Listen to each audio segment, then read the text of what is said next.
ba ang mga kaisipan ng bawat kabataan sa mga sumisikat na kultura sa ating bansa?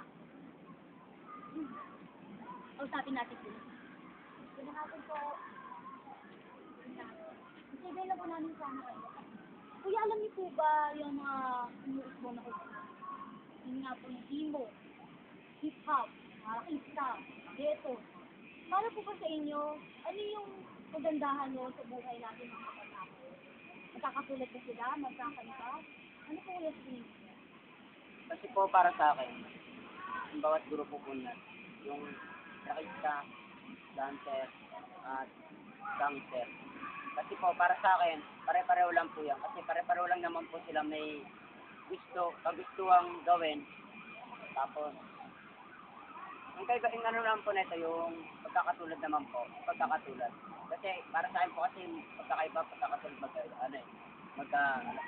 yung pagkatulad naman po nito, yung ano naman po, yung mga forma po nila, magkakaiba po. Magkakaiba po sila ng ng forma, ganyan. Tapos, and Bale, para sa inyo, kakatulad sila dahil sumuko bilang grupo. At nagkakaiba dahil sa permangan. forma lang nagkaiba. Pero sa tingin naman maganda yung pagiging ng gano'n. Kasi nagkakaroon ng pagkakailan. Ikaw kuya, paano sa inyo? Para sa akin,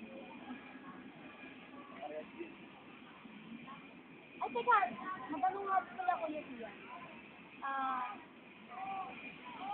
Boss,